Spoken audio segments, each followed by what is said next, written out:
Hi, I'm Dr. Jim DeCanto, and I'm here to create a instructional video on the new Clarus Digital Video Optical Stylet by Clarus Medical. The purpose of this video is to give a basic introduction to the component parts of the system, show how they are properly assembled, recharged from the wall outlet, how it can be connected to a computer or other digital video capture device for image capture during clinical use or training, and the many different clinical uses of this device. Let's begin with the component parts of the Clarus system. Here we have the control body itself, into which the stylet itself can be installed. You're going to see a black cap, knurled cap, that can be screwed on or off to the system. This permits easy sterilization using cold sterilization methods. You're going to see this is almost an S-video cable type connection between the two pieces. We see a small red dot where this pin and this red dot align. We're going to place them together very slowly, very gently. We just place them together, and then we use this sliding knurled ring here to screw down onto the stylet, and now I have an assembled stylet. The controls to this device are very simple and easy to use. The screen is attached to the device on a turning pivot, which is also controlled by this knurled knob. The device itself is activated through the power switch. That's sort of a universal signal for power. I'm going to push this silver button until the stylet activates, and what I see now is a green indicator light. I see an illuminated white LED at the tip, and I see an image, of course, on the screen. A second press of the power button will illuminate a small red light that is intended to facilitate lighted stylet style techniques where the thyroid cartilage is transilluminated in the event either of fouling of the video elements, or if a practitioner is skilled in optical stylet, lighted stylet technique. The lighted stylet technique can actually lead the video stylet technique for initial placement until the interior of the larynx can be visualized. I'm going to turn that feature off with a second press of the silver button. We see the other controls for brightness of the LED. I can increase the brightness by pressing up on the this little clear control button, or I can turn the intensity down by pushing down on this clear toggle button. So I'm going to turn the brightness all the way up. I'm going to point out a few other details of the device before we begin working with a mannequin. Let's look at the screen. It's a 3-inch liquid crystal display that pivots. It can be controlled with the thumb of the operating hand during use. The handle itself is the power source for the device.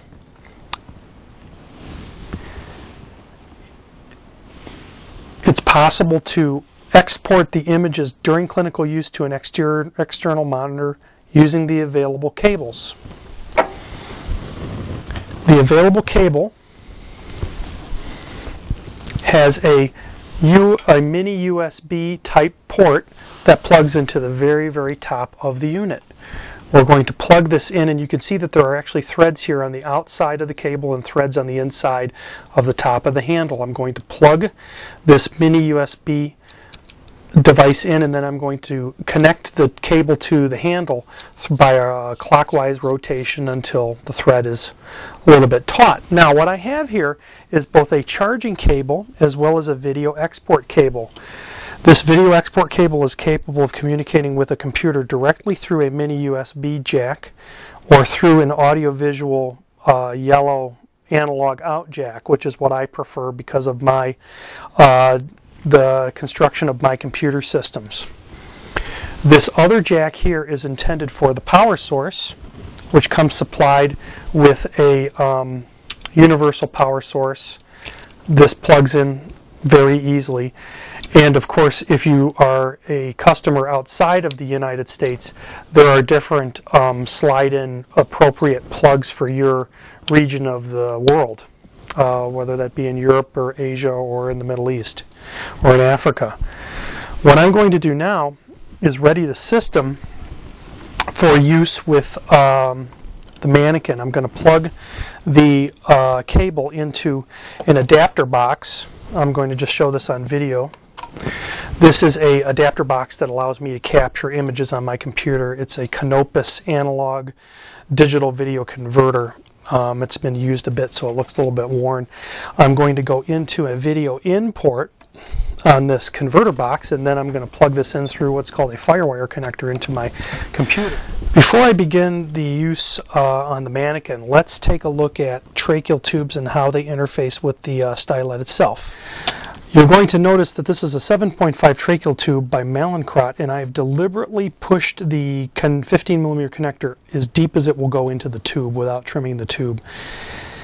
The Clarus video stylet is designed to accept a 7.5 Mallinckrodt tube with the 15mm connector fully seated into the tracheal tube, and that will allow the stylet to be appropriately positioned from the tip of the bevel of the tracheal tube backwards towards sort of the middle of the Murphy eye.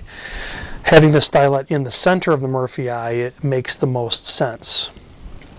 It protects the optics from soiling should secretions be present within the posterior pharyngeal wall of the patient's airway. It protects the patient from the stylet by not allowing the stylet to protrude from the tip of the tracheal tube. It's also important to note that you always lead with the tracheal tube while you're intubating with optical stylets or with the Clarus video stylet. You don't want to lead with the endoscope like you would with a flexible bronchoscope. You lead with the tracheal tube. That's one of the safety features of this system. The polyvinyl chloride tracheal tube is soft, much less likely than the stainless steel stylet to injure the patient. Also, if you decide to allow the stylet to lead the tracheal tube, you may find an instance in which you're able to enter the larynx with the stylet, but you're unable to advance the tracheal tube into the larynx, and thus you'll be stuck. You'll be inside the larynx, but unable to advance the tracheal tube. So you always want to lead with the tracheal tube.